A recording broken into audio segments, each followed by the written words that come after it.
Bueno, buenas tardes. Primero, agradecer, obviamente, algo que ya hemos hecho en persona muchas veces, a la Confederación por permitirnos la oportunidad de trabajar en este libro.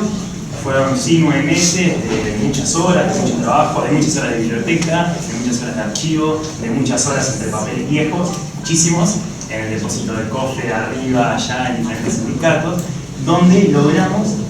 en gran medida, algo que para nosotros entendemos que es fundamental y que es uno de los leitmotiv de nuestra, digamos, de nuestro trabajo como estudiantes avanzados de historia,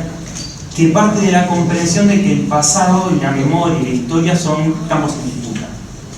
Y como campos en disputa están atravesados por las disputas sociales, por las disputas políticas y están atravesados por las luchas del presente. Y en ese sentido el libro un poco intenta dar cuenta de eso, de que es un libro construido desde el presente, con aportes del presente, y es un libro que, si bien habla del pasado, también habla y bastante del presente y de los desafíos de los trabajadores en el presente. En ese sentido, un señalamiento que hizo Lucía, que me parece importante profundizar en esta presentación, que es esa idea de que no es unánime ni en la literatura académica, ni en la sindical, ni en la política, el considerar a los funcionarios públicos como parte de la clase obrera. Algo que acá en Uruguay nos parece hasta de manual. En otros lugares del mundo, incluso en la región, no es tan claro, por la propia composición de los funcionarios públicos, por su historia, en otros lugares de América Latina incluso, pero esa idea, ese posicionamiento de que separa a los trabajadores públicos, a los funcionarios públicos del resto de la clase obrera, en Uruguay no tiene ningún tipo de fundamento, y no tiene fundamento histórico al menos. O sea, siempre hay fundamento para cualquier cosa que uno quiera decir, pero no tiene fundamento histórico. Si uno estudia la historia de COFE, uno va a encontrar que es una historia estrechamente vinculada, muy estrechamente vinculada a la historia de la clase obrera organizada, en general, a la historia del movimiento obrero en general. Incluso desde antes de su fundación, COFE integra el movimiento obrero y son participantes de sus debates, de sus luchas, son incluso, como ya se señaló acá en la mesa, son arquitectos de la unificación sindical en la CNT, que son una parte tan importante del proceso de unificación sindical. En ese sentido, la historia de COFE se encuentra íntimamente vinculada a la historia del movimiento sindical uruguayo, de la CNTI, posteriormente del CNT. Y el libro que estamos presentando en gran medida intenta reflejar eso. El libro establece un diálogo constante, eso, bueno, los que lo leyeron lo verán y que lo van a ver los que lo lean, establece un diálogo constante entre lo que es la historia del movimiento obrero uruguayo, sus debates estratégicos, sus debates tácticos, sus principales luchas, sus desafíos, y la historia de COFE, cómo COFE se posiciona en el marco de esos debates más generales del movimiento obrero. Y la idea justamente fue dar cuenta de estos debates del movimiento obrero en términos generales y al lugar en el que se colocó COFE por relación a esto. Por ejemplo, frente a los comunicados 4 y 7, nosotros hacemos un señalamiento en febrero del 73, frente a los comunicados 4 y 7, el COFE tuvo un posicionamiento que fue bastante original en el cuadro de la izquierda y del movimiento obrero, que fue un posicionamiento neutralmente crítico frente a los comunicados 4 y 7. Comunicados que dividieron a la izquierda, que dividieron al movimiento sindical y que aún hoy son fruto de debate en el movimiento sindical y en la izquierda. ¿Qué significaban los comunicados 4 y 7? ¿Qué significaba el interior de las Fuerzas Armadas? ¿Qué significaba la situación política? No, ahí COFE tuvo una particularidad en su posicionamiento de cara a los comunicados 4 y 7. Lo mismo en la obrera en general, COFE participó de forma muy activa con sus diferencias, con su heterogeneidad. Muchos de sus sindicatos resistieron hasta la última hora. El caso de Salud Pública es quizás uno de los más. Incluso el libro recoge una serie de testimonios muy interesantes de cómo los trabajadores de salud pública resisten hasta el último momento en las ocupaciones de hospitales. Entre fines de los 80 y la década de los 90, que estuvieron pautadas, sin lugar a dudas, por una ofensiva por parte de los gobiernos de los 90 contra el Estado, una ofensiva en materia de reforma del Estado, de achique, de reducción de los funcionarios públicos, de retracción del Estado en las áreas productivas. En el marco de todo esto, COFE se posicionó a la cabeza del movimiento obrero para enfrentar justamente estas políticas de reforma del Estado y de achique del Estado. Una de las También recogieron libros a través de testimonios muy interesantes. Uno de los hitos más importantes de esto, de lo cual muchos de los que se encuentran en esta sala fueron partícipes, fue la marcha de septiembre del 95, una marcha de 20.000 personas, donde COFE se colocó a la cabeza del conjunto del movimiento obrero contra la política de ajuste y de privatización en el Estado. En el marco de una década profundamente complicada para el movimiento obrero uruguayo, un movimiento obrero, un CNT diezmado en sus filas por el desmantelamiento de la industria, diezmado por la caída en las afiliaciones, y en ese marco la COFE fue en gran medida un puntal que sostuvo al CNT. Y un ejemplo muy concreto de esto es que a mediados de los 90 COFE tenía en sus filas más del 60% de los afiliados del CNT. Por lo tanto, estamos hablando de que durante un periodo muy importante no solo fue parte del movimiento obrero, sino que incluso fue un puntal fundamental para mantener al CNT y estuvo a la cabeza de luchas importantes, como por ejemplo fue la sede en la campaña contra la privatización de las empresas públicas. Entonces, simplemente unos poquitos, digamos, un salpicón muy breve para mostrar el lugar de COFE en el movimiento obrero uruguayo, que es algo que en el libro intentamos reflejar por Lucía. La historia de COFE es en gran medida la historia que nosotros presentamos, una historia de continuidades y una historia de rupturas. Una continuidad fundamental es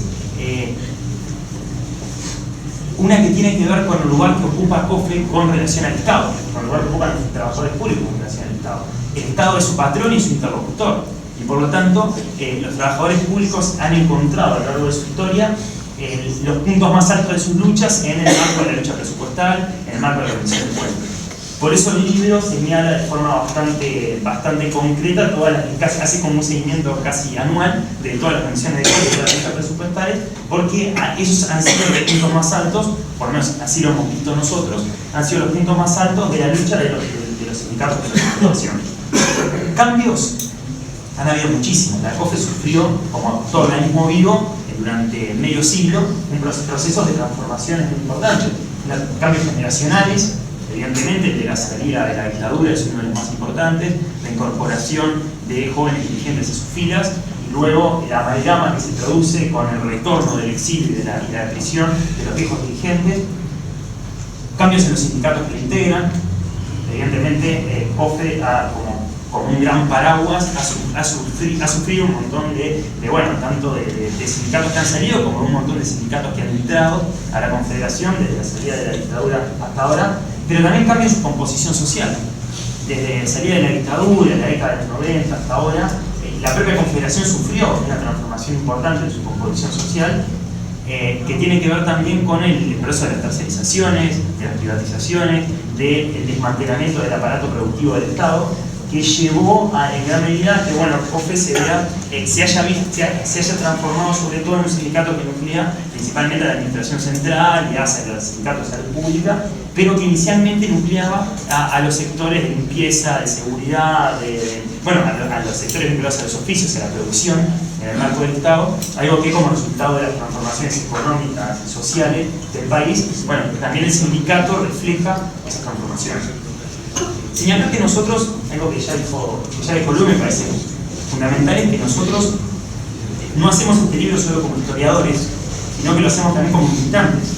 Y lo hacemos en la perspectiva de construir el conocimiento junto a los trabajadores y para los trabajadores, para el movimiento obrero organizado, para el movimiento popular organizado, del cual formamos parte activa y cotidiana. Y en ese sentido se inscribe en nuestra perspectiva de militancia cotidiana, que es una perspectiva para poner el conocimiento que se produce en la universidad, en los ámbitos académicos, al servicio de los trabajadores, al servicio de las organizaciones sociales, de las luchas de los trabajadores y del pueblo, y en contraposición a una perspectiva que campea como dominante en la universidad, que es la de laburar para las empresas y la de laburar para el Estado, y la de transformar la universidad en gran medida en una caja de resonancia de los intereses del capital, de los empresarios, a través de convenios, a través de pasantías, a través de incluso construcción de carreras en función de las necesidades del capital en tal o cual departamento del país. La perspectiva desde la cual Lucía y yo construimos este libro es la perspectiva contraria, es la perspectiva por la cual militamos cotidianamente en la universidad, que es que el movimiento estudiantil y los docentes pongan el conocimiento producido en la universidad al servicio de los trabajadores y de los explotados y de sus luchas. Y en ese sentido, los aportes que nosotros pretendemos hacer tienen varios niveles. Yo, como no me quiero extender mucho y tengo tendencia a extenderme mucho, voy a señalar simplemente dos aportes que me parecen, ya, anda cortando, que me parecen quizás los más importantes, que tienen que ver con que la importancia de conocer el pasado, los debates, las experiencias, las formas de organización, los programas del movimiento obrero, son fundamentales de cara a enfrentar los desafíos del presente. Es decir, los libros de historia también nos hablan del presente, aunque no siempre sean sinceros al respecto. Los libros de historia también hablan del presente. Y nosotros, el título de nuestro libro no es solo historia, sino también es memoria de la COFE a 50 años de su fundación, y por lo tanto la memoria, sobre todo, es construcción desde el presente. También nos habla del presente. Nosotros tuvimos largas horas charlando con militantes que evidentemente no solo nos están hablando del pasado, sino que también nos están hablando del presente, de su visión del pasado desde el presente. Y en ese sentido es fundamental porque opera un montón de mecanismos psicológicos, sociales, políticos, a la hora de seleccionar lo que uno recuerda y lo que uno trae a colación del pasado en una entrevista, y eso es un poco lo que está reflejado en este libro. Hay también mucho presente en este libro, sobre todo porque también hay mucho testimonio en el libro, mucha historia viva, mucho testimonio vivo. Pero también opera un proceso de selección a la hora de construir un libro. Y bueno, inclusive obviamente tuvimos muchas horas de debate de cómo construíamos este libro, también junto con las charlas que teníamos con la directiva de COFE. En ese diálogo decidimos construir un libro que abordara una periodización determinada. Y decidimos que, si bien inicialmente la idea era llegar hasta la década de los 80, principalmente porque era el periodo en el que había más bibliografía, decidimos estirar el periodo hasta el 2002. Y obviamente la selección es, no sé, psicológica, pero sí es social y política. Esa periodización tiene un objetivo para nosotros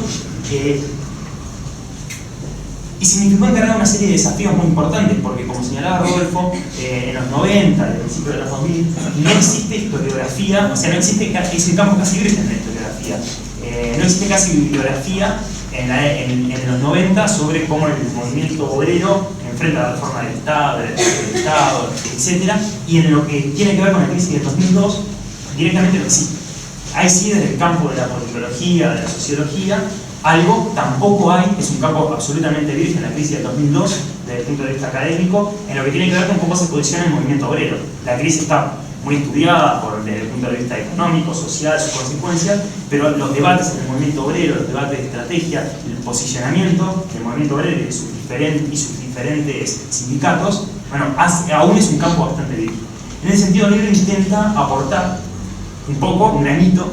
para comenzar a discutir el balance del 2002, que nos parece medular, y por eso intentamos que continúe llegar hasta el 2002, porque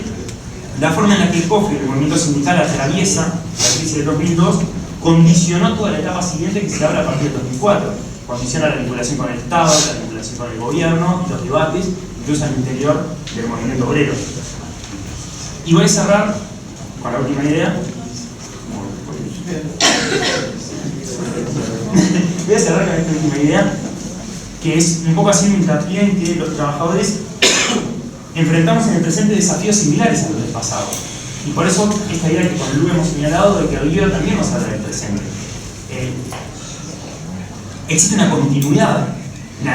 en la situación política nacional, que es una continuidad obviamente con matices y una continuidad que uno siempre debe problematizar, pero existe una continuidad en materia de política de recorte presupuestal, en materia de política de achique del Estado, en materia de utilización de decretos para coartar la libertad del movimiento sindical, por ejemplo, la reiterada utilización del decreto de esencialidad. Estamos, de hecho, en el aniversario del desalojo del Codicen, algo que, bueno, de esta mesa como militante no podemos dejar de señalar, en el marco de la esencialidad contra la huelga docente del año pasado, y por lo tanto, muchos de los desafíos que enfrentó el movimiento sindical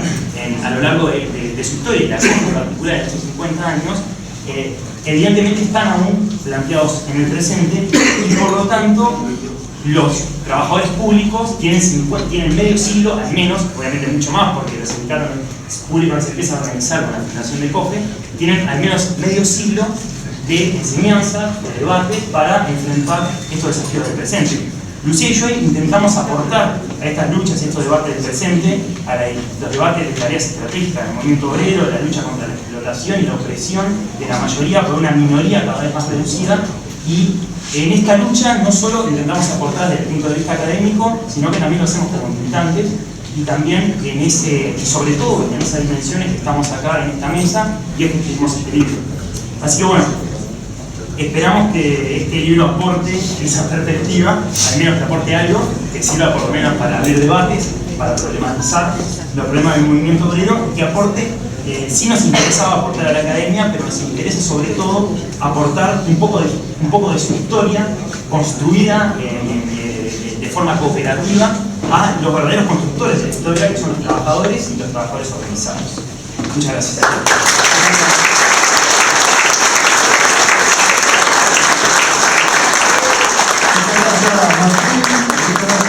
Martín.